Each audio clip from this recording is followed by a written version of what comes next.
Good afternoon. I'm Tennie McCarty. I'm the founder and one of the owners of Shades of Hope Treatment Center in Buffalo Gap, Texas. My youngest daughter, Christy, has been with me since the day we opened as my business manager, and that's been almost 33 years ago. So it's very definitely a family business.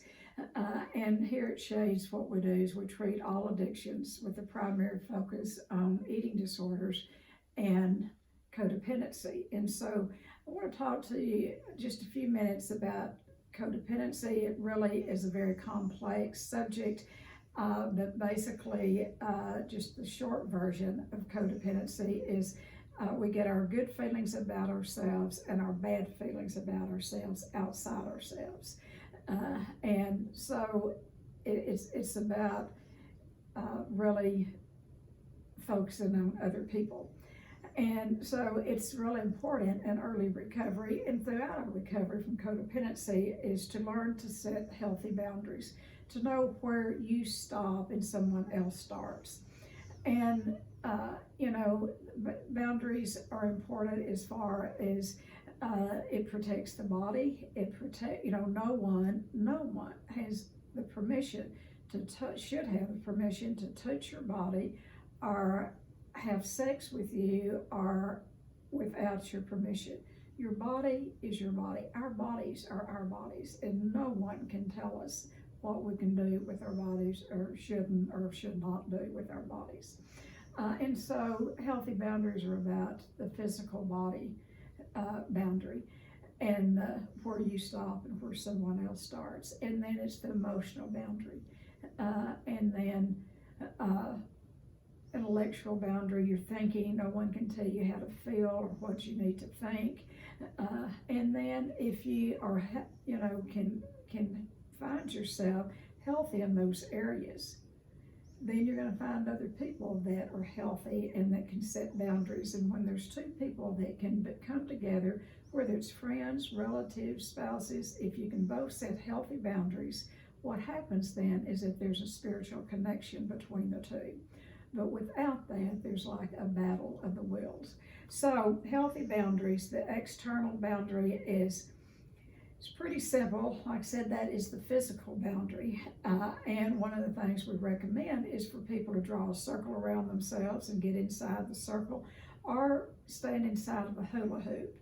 And you can get inside that circle or that hula hoop and you can change that person to whatever you want to that person inside that hula hoop. Whoever's outside the hula hoop, we get to accept. Now, if it's minor children that you're in charge of, there's a little difference there. You do have a say-so with when it comes to minor children. And really, as they get to be teenagers, that even changes. So, but basically, it is about a healthy physical boundary is just really knowing where you stop and someone else starts, and about that no is a complete sentence. You have every right to say who you want to have sex with, when you want to have sex, and where you want to be touched or not touched. So that's the external boundary. And that's, like I said, that's pretty easy to set. It also goes into who, now when you're close to someone and, either family members or close friends, a lot of times people negotiate. When we meet, part of meeting and greeting is going to be we're going to hug. Now if you don't have that agreement with people, it's pretty self-centered to think that everyone you meet would want you to hug them.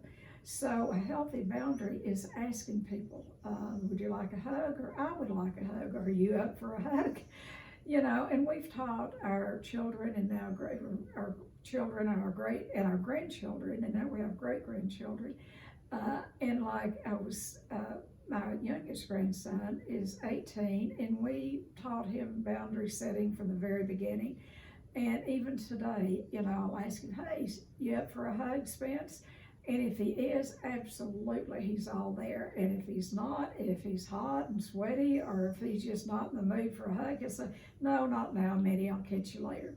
And that's that's being courteous. That has nothing to do with me. That has everything to do if he doesn't want to be hugged right now. So don't assume don't assume that everybody in your life would like a big hug from you. And so sometimes when you approach particularly children, it's very easy to want to just hug children and pat them on the cheeks and the head and everything. And that can be a form of abuse, to touch a child without their permission. One of the little things and abuse comes in a lot of different ways, but when you cross a boundary with a child in any way, and touch them without their permission, that's could be a form of abuse. But one of the things that I always say that children get on planet Earth, babies are born knowing how to set a natural boundary. It's when an adult enters the scene that that changes. For instance, if a couple is at a family reunion, for instance, and the dad is proud of maybe the child is about 2 years old, or maybe not even that old, 18 months, whatever. And he's carrying that child around. And here comes his great aunt. Maybe Aunt Hattie's in her 90s. Old woman, and she has, drool coming out of her mouth. She has bad breath, and here comes that old granny. Now, that child does not know Aunt Hattie. Her father knows that that's his aunt, but he doesn't know, the child doesn't know who Aunt Hattie is. Now, if the father doesn't know much about boundaries, he can take that child and lean that child over to Aunt Hattie and say, "Here, kiss Aunt Hattie," and watch the child. And if the child doesn't want, and most children will not want to automatically kiss someone, they will bow their backs and lean back, and that is setting a healthy boundary. Now, if the father is healthy, well, in the first place, he wouldn't have done that, but if he understands boundaries, he will honor that child's boundary and not force that child on anyone to hug them.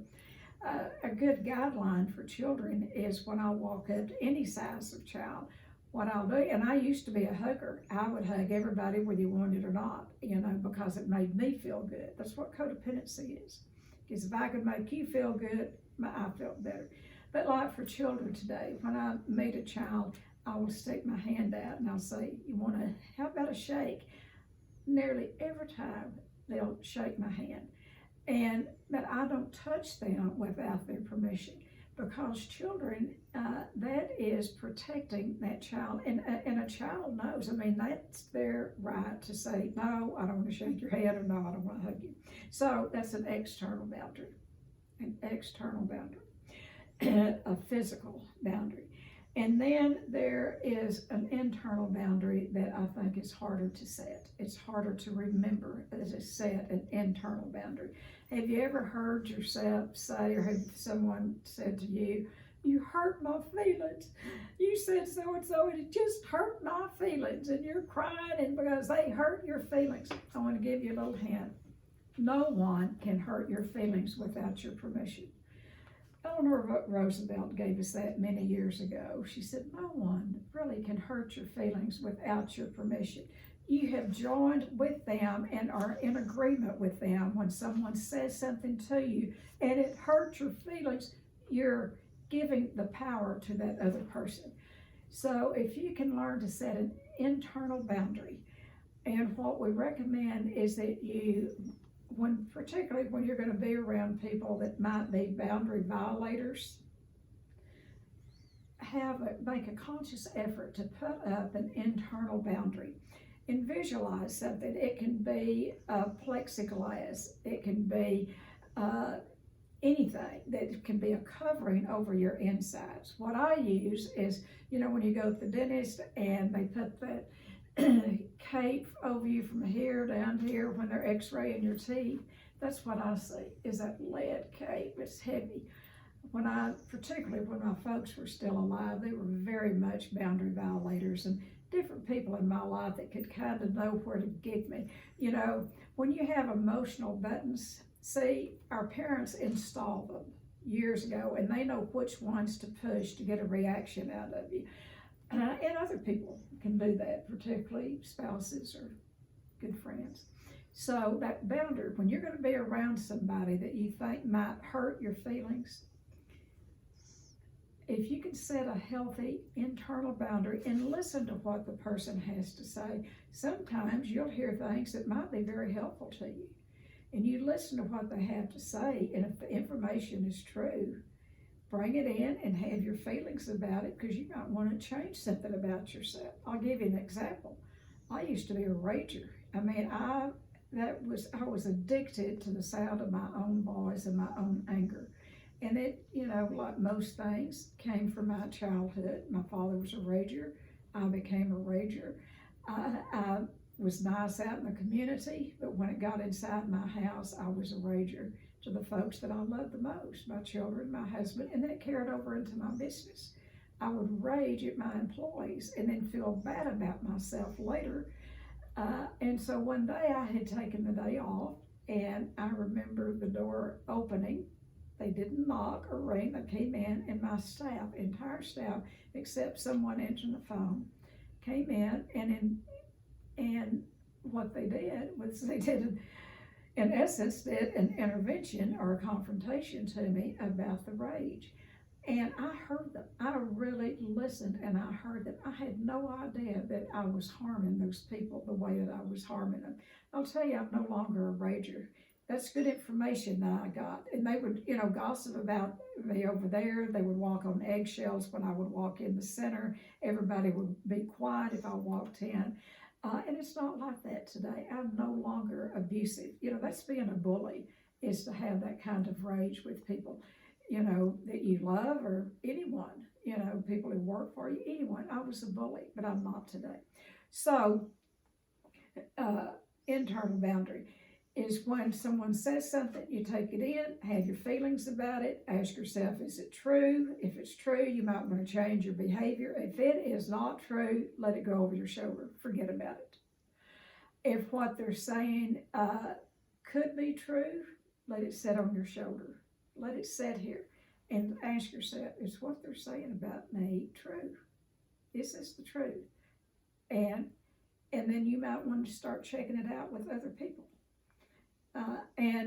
But if what they're saying about you is not true, let it go over your head and just say, thanks for that information, and let it go.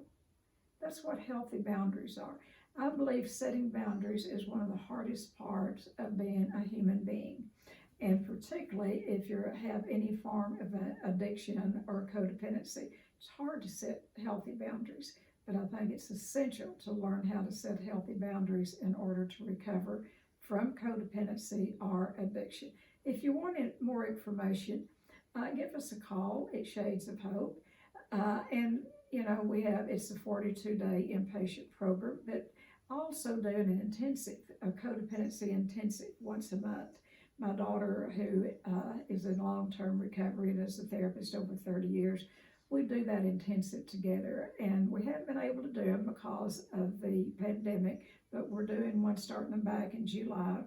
So just call the office if you have any interest, because if you're carrying around a lot of excess baggage or anger, pain, shame that's not yours, it's going to come out in your relationship with other people in forms of failed boundaries. That will be one way that it's going to show up. Unresolved conflict in the past will show up in low self-esteem and not having been able to set healthy boundaries. So hope you've gotten something out of this. If you need more information, just check us out on the internet, or you can email me, Tennie@shadesofhope.com. Thank you.